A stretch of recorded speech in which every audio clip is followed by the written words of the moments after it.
ఎస్కోట్ నియోజకవర్గం తరఫున ఈనాటి ప్రస్తుత లోటు బడ్జెట్ ఉన్న గౌరవ రాష్ట్ర ముఖ్యమంత్రి వర్యులు నారా చంద్రబాబు నాయుడు గారు అన్ని వర్గాలకి కూడా సమన్యాయం చేసుకుంటూ ముందుకెళ్తూ ముఖ్యంగా ఈ భారతీయ సంస్కృతి సాంప్రదాయాల్లో మన సంస్కృతిని కాపాడుకుంటూ హైందవ ధర్మాన్ని ముఖ్యంగా హిందుత్వాన్ని పెంపొందించుకుంటూ ప్రస్తుత సమాజంలో ఈనాటి పరిస్థితుల్లో ఏదైతే మరి పురాతన దేవాలయాలకి రామాలయాలు, అమ్మవార్ల దేవాలయాలు, శివాలయాలు, ఆంజనేయ స్వామి దేవాలయాలకు సంబంధించి అర్చకులకి ధూపదీప నైవేద్యాల ద్వారా ఏవైతే వాళ్ళ పోషణకి ఆ దేవాలయ ధూపదీపాలకి ఒక్కొక్కరికి 15,000 రూపాయలు ముఖ్యంగా నా కాన్స్టిట్యున్సీలో 5 దేవాలయాలకి సీఎం గారి సహకారంతో ఇవాళ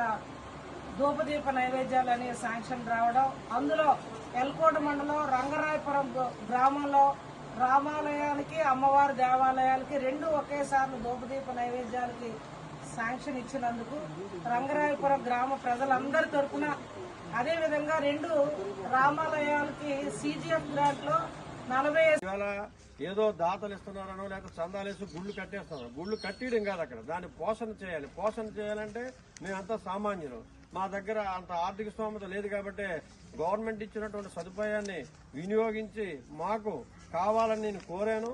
నేను కోరినట్టుగా 2 గుళ్ళకి మీరు మాకు మంజూరు ఇచ్చినందుకు గాను గౌరవ ముఖ్యమంత్రి గారికి, అలాగే దేవాదాయ శాఖ మంత్రి గారికి, మీకు మేము ప్రత్యేకించి రంగరాయపురం గ్రామ ప్రజలందరూ ధన్యవాదాలు తెలియపరుచుకున్నాము. ఎందుకంటే ఇది శాశ్వతం. ఎందుకంటే ఇంకా ఎవరు చెప్పినా, ఎవరు చేసినా, ఏం చేయకపోయినా గవర్నమెంట్ నిధిలోకి వెళ్ళింది కాబట్టి వాళ్ళు ప్రతి నెల ఇచ్చేటటువంటి ఇస్తారు.